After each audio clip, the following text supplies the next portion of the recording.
let's be honest. You're going to watch a ton of fantasy football content this season. It's probably too much, right? But we love this stuff. So that's what we do. But what's going to happen is throughout the summer months, you're consuming as much fantasy football content as you can, as many videos and articles from as many experts as possible. And then your draft is going to be right around the corner in late August, early September. And you're going to look down at all the research you've done. You're going to say, my God, I think every player in the first 10 rounds and further of this draft has been mentioned at least 15 times by 15 different experts, except half of them are telling me that you need to draft these guys. Half of them are telling me that you got to stay away from these guys. And now your head's spinning. You're going, all right, maybe this didn't do much for him. And then you're like, well, wait, do I go with his zero RB strategy this year? Do I go with the robust running back strategy? Maybe I should go late round quarterback. Well, there's also late round tight end as well. What the hell am I doing? And then you're flustered. You go into it. You think you have a plan. It unravels. It falls apart. You look at your draft. Yahoo gives it an F, which, by the way, those draft grades are meaningless and it's the dumbest thing ever. And you go, all of that work for nothing. Well, that's okay. You've just so happened to stumble upon the only video that you need when it comes to taking one easy, simple, the easiest to digest strategy that is possibly out there and parlaying that into another win for as many leagues as you're in, at the very least, working your way into the playoffs and having an admirable finish at the end of the season so you can look your wife or your husband or your significant other in the eyes and say, at least I didn't fail. So if that's what you're here for, click that thumbs up, subscribe to the channel, and leave a comment down below. Let me know your biggest draft mistakes and how you're not going to make them this year. Let's get into it. All right, so before we talk about how to kind of deploy what really is the easiest, most proven strategy that somehow people always go away from, because in the fantasy football industry, sometimes it almost becomes ideological. Like, this is the new strategy, and then a bunch of people catch on to it. And then you see everyone going, this is the strategy you need to take. You're not going to win without it. And then everyone in your damn league's doing the same thing, and it's a moot point and doesn't make sense anymore. So let's go over a couple of things first that you should not do, a couple of things to avoid before we get into the, meat and potatoes of this thing. First thing to avoid, you don't want to be rigid in these drafts, right? Like, you need a plan B, a plan C, and a plan D. How many times have you gone into a draft and you have certain players that you love or certain players that experts have told you about and you love them? You've got them circled in your rankings. And then somehow every single round you end up getting sniped. And now you're just going, oh my God, what do I do? You have no idea how to approach it anymore because you had this master foolproof plan that is collapsed, that is unraveled in the first few rounds. Always have a plan B. Never go into something with the idea that, like, this is the team you need, and if you don't get this team, it's going to be a failure. The failure is going into something saying, this is the team I need, and if I don't get this team, it's going to be a failure. Take what the board gives you. Another thing is know where to go if the plan doesn't work out, and the easiest way to do that is just make sure that you know where the best players are on the board at all times, right? Whether that's rankings, just having rankings that you trust, or doing enough research to where you know where these players should be going. Like, let me give you an example, right? I do love the idea of going early wide receivers in PPR formats this year, like half point, full point PPR formats. 2023, I think it's a fantastic year that if it works out, depending on, where you're drafting out of, because you could be drafting at the 101, which is a lot different than the 107, or drafting out of like the 11th or the 12th spot, right? That changes the way you're going to draft in many cases. Your teams are going to look totally different if you have the 101 or you're drafting at the 112 or the 110. I like the idea of getting receivers early because I do think that this draft is loaded with running backs in some of these middle rounds, to where, like, I could stack up 3 receivers early or go 2 receivers and maybe a stud quarterback, or a stud tight end, or even a stud running back, and still give myself plenty of wiggle room to be able to get some good running backs, my RB2, even my RB1 and my RB2 in like the 4th, 5th, 6th, even 7th round, potentially even later, depending on who you're drafting with and how top heavy they are or how heavy they are on other positions. So like, I want to be able to do that, but I don't want to do that at the expense of passing up good value if it falls to me. Let's say Mark Andrews falls to the 5th round. You don't, or a better example really would be, let's say Nick Chubb falls well out of the 1st round and into like the middle 2nd rounds because everyone else is thinking the same way that you're thinking.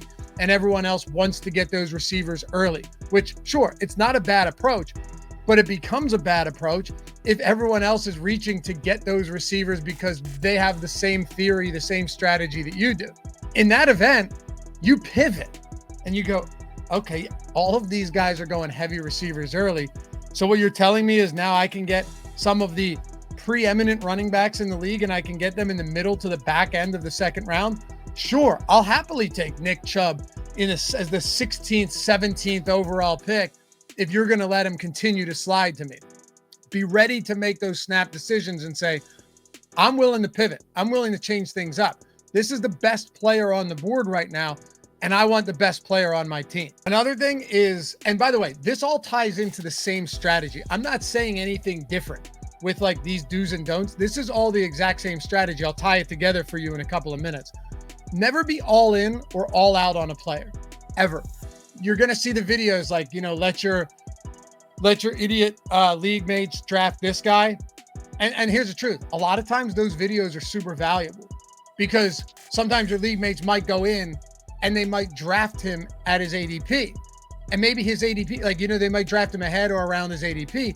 And at that spot, this could be a great place to avoid that player. But what a lot of people never talk about is what happens if everyone decides that they're going to fade that player as well, right? Like everyone's out on that player now. Take wide receivers for the Tampa Bay Bucks this year, just as an example. Maybe people just want nothing to do with the Baker Mayfield, Kyle Trask quarterback competition, right? I don't. I'm not enamored with those wide receivers at their ADP. But what if they fall 1.5 or 2 rounds? Because everyone's just like, yeah, I'm not interested in them. If those players fall far enough, you should be snatching them up. Because now you've got a guy that's being drafted as like a wide receiver 3, and you're getting him as a wide receiver 4, or like a late end wide receiver 4. Never be all out on a player. That's going to kill you in the long run. Take the best players. And he might not be the best player where he's being drafted, but when he makes that big slide and you just see his name, best available player, still there. Best available player, still there. Next round, best available player, still there. Think about what's happening. Eventually, that guy is going to become the best player on the board. Don't let somebody else grab him 1 or 2 rounds late. And you know what? The same thing goes for being all in on a player. You could watch videos and hear about somebody or read articles and they're like, this guy, it's his season. This happens to me a lot. I've been doing underdog drafts a lot, and best ball drafts everywhere I can. By the way, underdog, link to the description, 100% first match deposit bonus, up to $100. You put $100 in, you got another 100. You put 20 in, you've got another 20. All right. Put 50 in, now you got $100 in your bankroll. Best ball tournaments are awesome. They got $15 million in prize pool in their biggest contest, $3 million to first place. Dude, it's incredible, honestly. And some smaller contests too.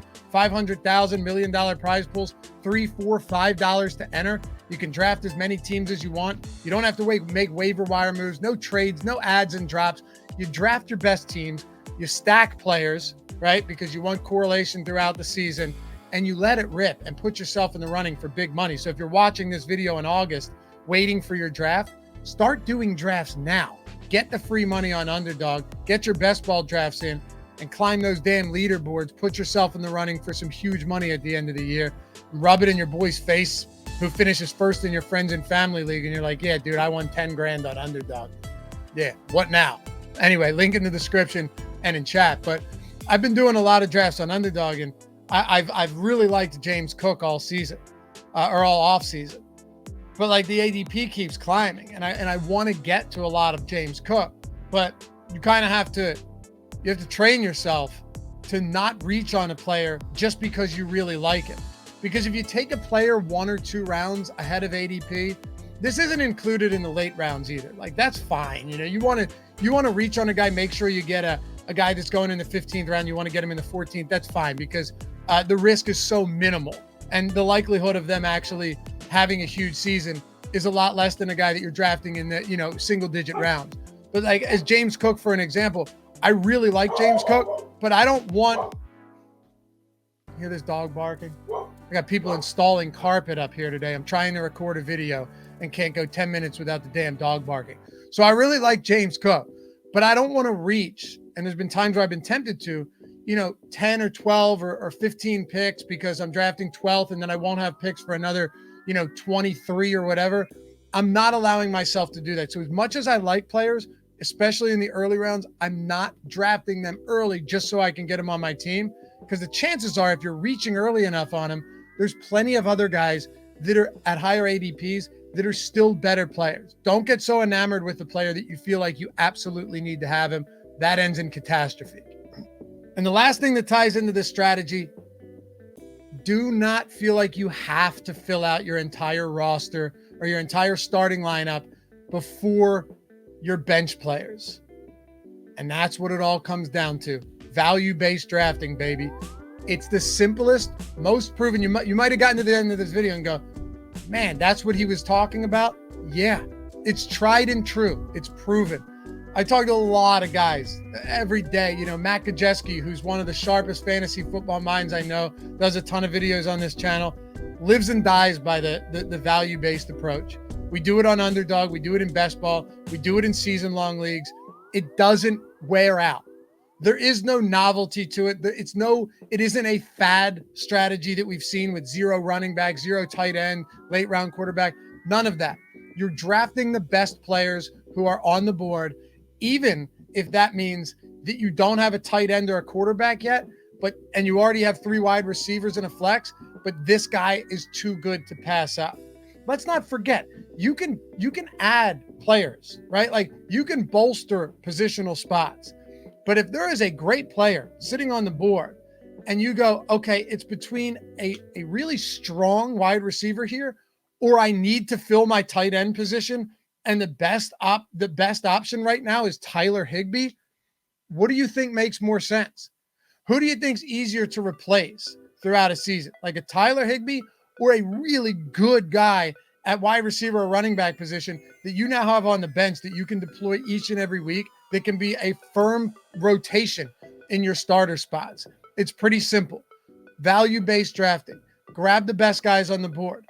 Don't pass up an awesome running back in the late second round just because you wanted to go with early wide receivers. Don't stick to a plan if the plan unravels and all of the players you were looking to get or the approach you were looking to take does not any longer work. So you're reaching 6, 7, 10 picks, 12 picks to land this guy just because you now needs to fit your roster build. All of that stuff is why at the end of the season you go, they said this was a good approach. They said, I read everywhere, I watched everywhere that this was a good strategy. Then you end up shitting the bed. Take the best value there. Let's say you want to go late round quarterback. I love doing that personally. But you know what? If Lamar Jackson falls a round and a half because everyone else wants to do that, or I'm getting Jalen Hurts now in the 3rd round, you'd be idiotic not to draft him. Even if you wanted to go late round wide receiver, when it all boils down to it, you want the best players on your team. That's it. You just want the best players on your team. And in order to do that, draft the best players on the board, even if it means that you already have a couple of them, you can get this guy and add to the position and stack up the best players and make the best roster out of anyone you're competing against. So hopefully that helped you guys. I know it's simple, but it's supposed to be simple. It's supposed to be easy.